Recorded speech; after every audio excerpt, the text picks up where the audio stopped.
Hello everyone, my name is Nicole Papp, and today I'm going to talk to you about employee network groups. So the agenda and topics that we're going to address today. First we're going to talk about the definition and the background behind employee network groups. And then we're going to take a look at employee network groups in action and some other major companies that use employee network groups. Moving on from there, we'll take a look at the benefits and the risks associated with them. And then we'll look at some next steps and recommendations for implementing an employee network group or groups.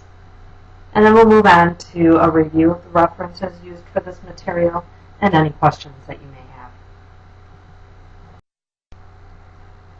The definition. So what are employee network groups? Employee network groups may also be known as employee resource groups.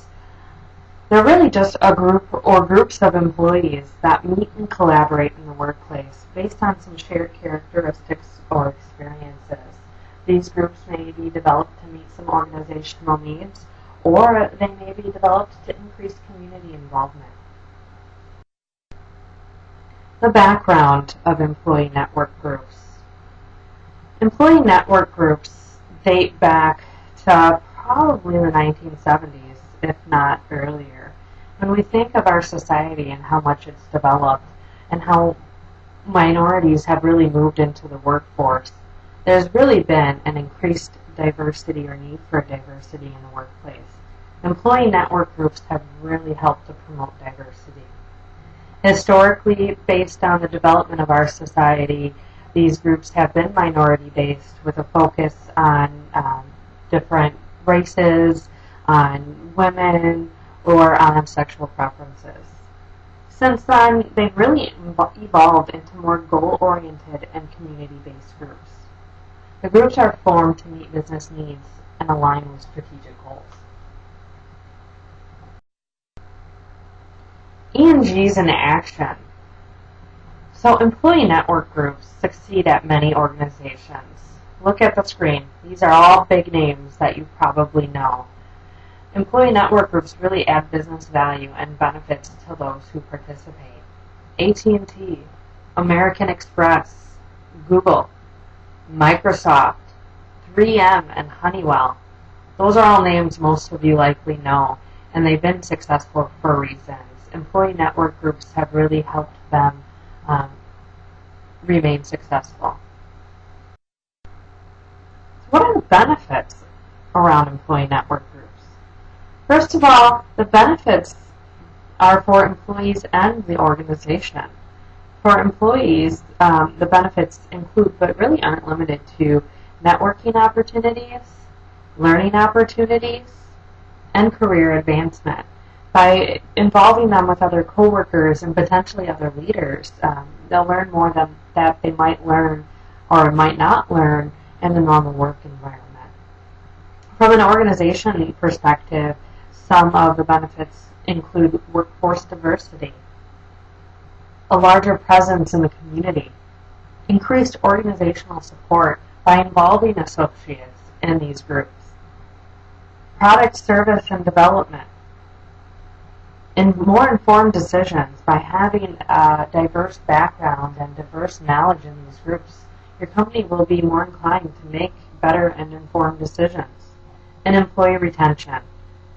By involving your associates, they'll feel more involved with the organization and more likely to stay. So what are the risks associated with employee network groups? The success or failure of employee network groups within your company is really up to you. But some of the risks include employee conflict, limited direction or scope, increased segregation, too much independence, or the group not being aligned with your strategic goals. There's definitely ways to mitigate these risks. So while they sound intimidating, it's all up to a proper implementation. So let's talk about implementation and some next steps and recommendations.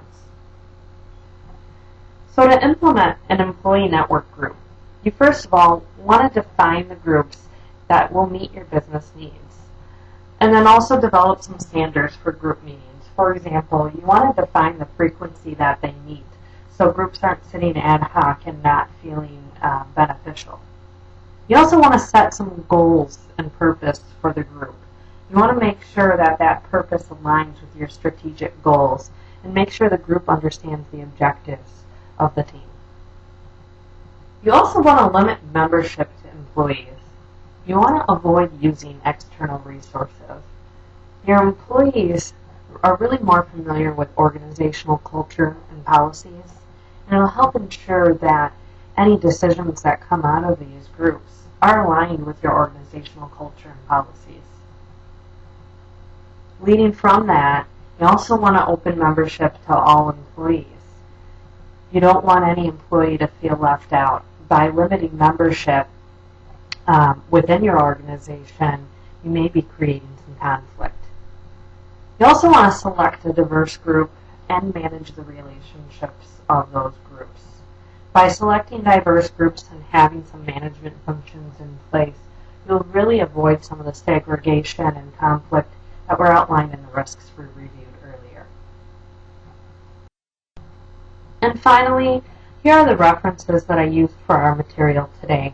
I used some references from NDB Group, also the Center for Association Leadership, and Diversity, Inc. Feel free to look at these resources and gain more knowledge on employee network groups.